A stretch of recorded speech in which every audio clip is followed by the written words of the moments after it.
Welcome to hit TV. ఇవాళ మనతో mister Ramesh గారు ఉన్నారు, హైకోర్టు అడ్వకేట్ అనమాట. So thank you for being on the show sir. ఇప్పుడు ఈవ్ టీజింగ్ అనేది మహిళల కంటే ఇప్పుడు స్టూడెంట్స్కి కావచ్చు, లేదా వ్యాపారం చేస్తున్న వాళ్ళకి కావచ్చు, ప్రయాణికులకు కావచ్చు, బస్ స్టాప్ మీద నిలబెడుతూ కూడా చాలామంది వచ్చేసి కామెంట్స్ అని ఇలా పాస్ చేయడము ఫిజిక్ మీద అలా చాలా జరుగుతున్నాయి అనమాట. అంతేకాకుండా మైనర్స్ మీద కూడా ఈవ్ టీజింగ్ అనేది బాగా ఇప్పుడు మెయిన్ స్ట్రీమ్ మీడియాలో చూస్తున్నాం అనమాట. సో ఇప్పుడు మైనర్స్కి మేజర్కి ఈవ్ టీజింగ్లో ఏమైనా తేడా ఉంటుందో లా చట్ట ప్రకారంగా? సో ఎలా ఇది ఈవ్ టీజింగ్ అనేది జరుగుతుంది, దాని గురించి ఒకసారి చెప్పగలుగుతారా? యా షూర్ అండి. Thank you for brought up this most important point. As you know that చాలా అఫెన్సెస్ జరుగుతున్నాయి ఆడవాళ్ళ పైన. సో ఈ సంఘమిత్ర ప్రోగ్రామ్ ద్వారా తెలంగాణ స్టేట్ పోలీస్ తీసుకొచ్చిన ఇనిషియేటివ్ ఉంది. So under Cyberabad police commissionerate ఎస్సీతో కలిసి మేము అవేర్నెస్ కలిగజేస్తున్నాం. ఈవ్ టీజింగ్ పట్ల కానీ, సెక్సువల్ హరాస్మెంట్ కానీ, రేప్ గురించి కానీ, సైబర్ క్రైమ్స్ గురించి కానీ. ఆడవాళ్ళపైన ఈవ్ టీజింగ్ అనేది చాలా పెరిగిపోయింది.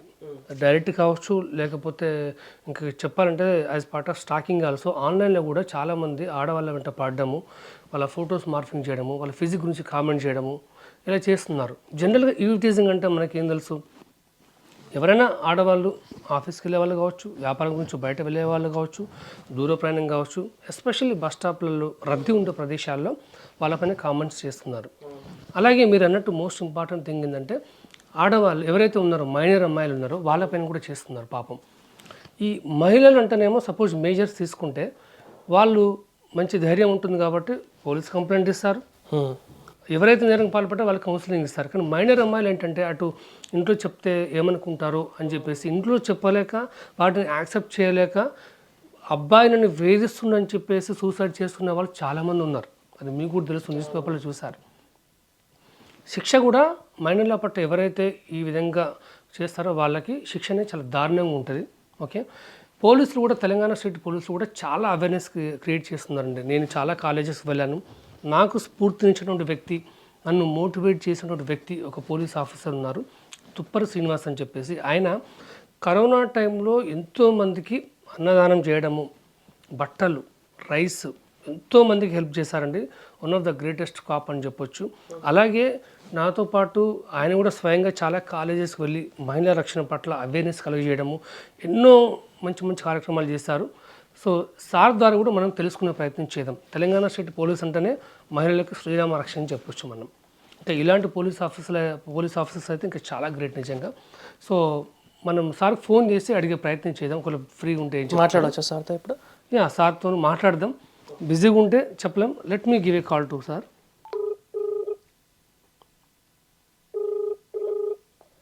హలో హలో, నమస్కారం శ్రీనివాస్ సార్. నమస్తే అండి. మేము హిట్ టీవీలో ఉన్నాం సార్. నేను అడ్వకేట్ రమేష్ మాట్లాడుతున్నాను. రమేష్ గారు నమస్తే.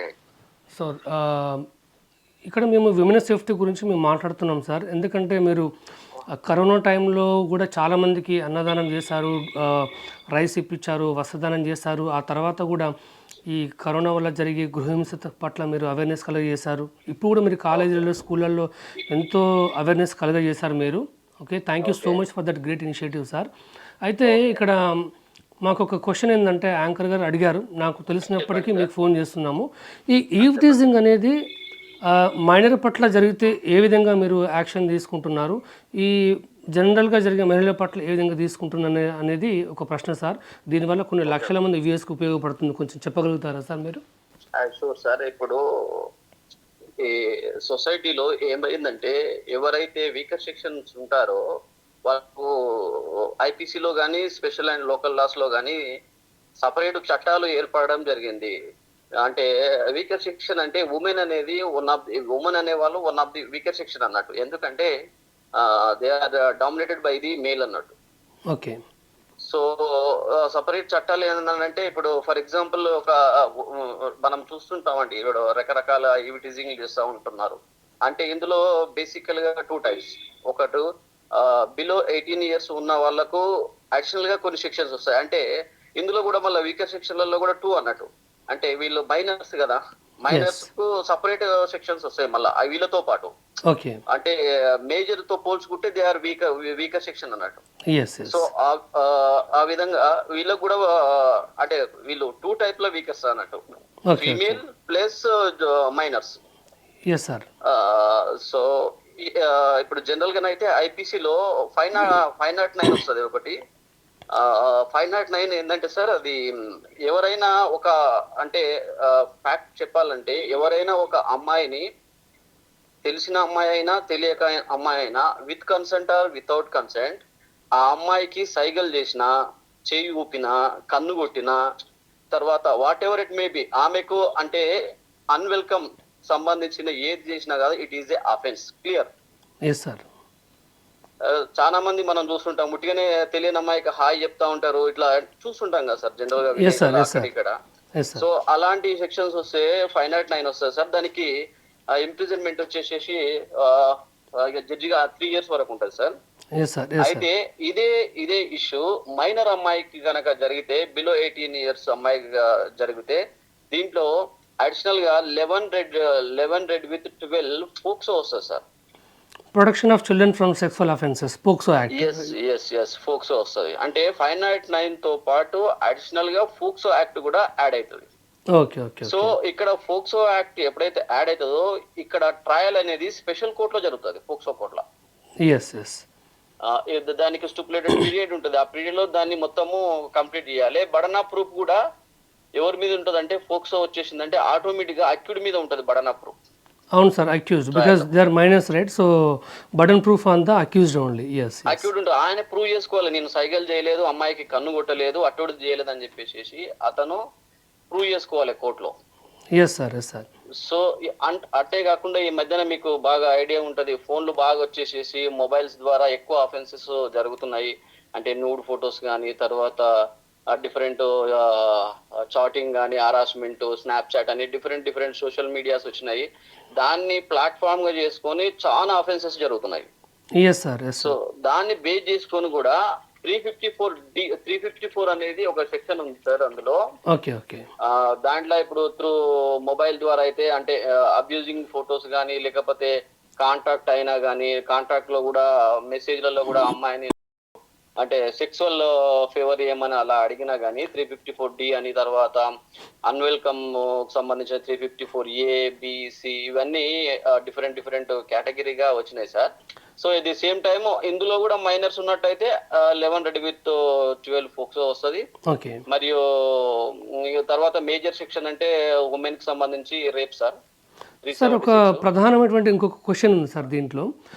ఈ స్టాకింగ్ ఉంటుంది కదా సార్, అంటే మీరు చెప్పింది ఎగ్జాక్ట్గా సోషల్ మీడియాకి అలవాటు పడ్డ తర్వాత చాలామంది ఆన్లైన్లో చేస్తున్నారు, ఫాలో చేస్తున్నారు, వద్దని చెప్పినా కూడా బయట కూడా ఫిజికల్గా ఫాలో చేస్తున్నారు. జనరల్గా ఈ సెక్షన్ 354D విషయంలో ఒక అబ్బాయి వెంట పడుతుంటాడు, తిరిగి అమ్మాయి చూసేసరికి వాడు పారిపోతుంటాడు.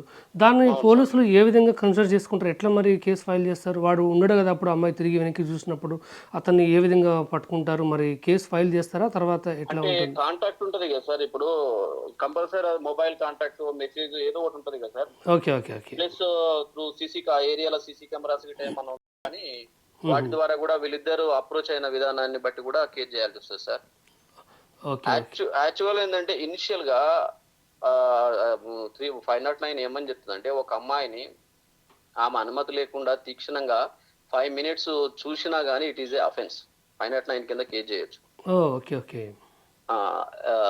ఇది సార్ ఇది ఇంకా సార్ ఇంకా 376 అనేది ఉమెన్ కు అగెనిస్ట్ గా జరిగే దాంట్లో హైయెస్ట్ క్రైమ్ సార్ 376. అందులో లైఫ్ ఇంప్రిజన్మెంట్ ఉంటుంది, ప్లస్ 10 years వరకు ఇంప్రిజన్మెంట్ ఉంటుంది సార్. రేప్ కేసు అది. అంటే ఈ రేప్ కేసులో ముఖ్యంగా చెప్పాల్సింది ఏంటంటే సార్ ఇక్కడ చాలా వరకు ఇప్పుడు స్టూడెంట్స్ ఏమైతున్నారంటే అంటే యాజ్ ఏ ఇన్వెస్టిగేషన్ ఆఫీసర్స్ గా మాకు కూడా బాధ కలిగించేది ఏంటంటే ఈ మైనర్ అమ్మాయిలు ఎవరైతే ఉన్నారో 18 years కదా, ఈ 18 years అనే విషయం తెలియక లవ్ ఇప్పుడు జనరల్ గా ఏముంది సార్ 10th class నుంచే లవ్ అనేది ఒకటి స్టార్ట్ అవుతుంది.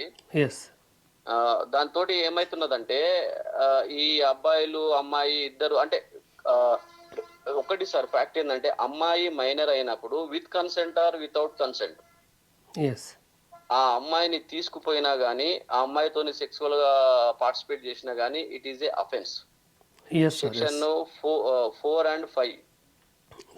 అంటే ఇక్కడ అమ్మాయి ఇష్టం ఉన్నా గానీ అంటే చాలా కేసులు ఇప్పుడు జనరల్ గా అవే కేసులు జరుగుతున్నాయి సార్. ఇక్కడ బాగా అవేర్ కావాల్సిన విషయం ఏంటంటే మెయిన్ గా అమ్మాయి మైనరా మేజర్ అనేది అవేర్ కాకుండా అమ్మాయి ఎమ్మడి తిరిగితే మాత్రము they will be face a big problem. Sure అంటే జనరల్ గా రిమైండ్ చేస్తే వాళ్ళని 3 months 90 days వరకు వాళ్ళకు బెయిల్ రాదు.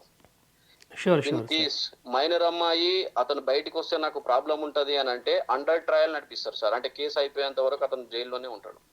ఓ very very serious offence sir. Very serious offence. అంటే ఇప్పుడు ఇక్కడ ఏందనంటే చాలా మంది ఏమంటారంటే పోలీస్ స్టేషన్ కి వచ్చేసి సార్ ఆ అమ్మాయికి ఇష్టం ఉండిపోయింది, ఆ అమ్మాయికి ఇష్టం, మా వాడిని బలవంతం చేస్తుంది, మా వాడిని హరాస్మెంట్ చేస్తుంది అని మాట్లాడతారు. ఈవెన్ దో అయినా కానీ it is a offence. Sure sure. Thank you so much sir for sharing precious information. ఇది చాలామందికి అమ్మాయిలకు ఉపయోగపడుతుంది, పేరెంట్స్ ఉపయోగపడుతుంది, ప్రతి ఆడియన్స్ కూడా ఉపయోగపడుతుంది. Thank you so much for your assistance sir. Thank you so much and have a great day sir. Thank you sir. Welcome sir. చాలా మంచి ఇన్ఫర్మేషన్ తెలియజేస్తారు సార్ వచ్చేది. సో మా వైపు నుంచి కూడా హిట్ టీవీ ప్రేక్షకుల వైపు నుంచి కూడా thank you so much Srinivas sir. Thank you so much for. Thank you Ramesh గారు. అసలు మీరు ఒకవేళ ఇవాళ కాల్ చేయకపోతే ఇలాంటి మంచి ఇన్ఫర్మేషన్ అనేది మాకు ఇవాళ తెలియకపోయి ఉండేది. సో అందుకోసం thank you so much. Thank you sir. సమస్య లేని ఇల్లు ఉండదు, పరిష్కారం లేని సమస్య ఉండదు. బంధాలు గొప్పవి, బాధలు చిన్నవి. మీ సమస్యని మేము పరిష్కరిస్తాం. రండి మాట్లాడుకుందాం.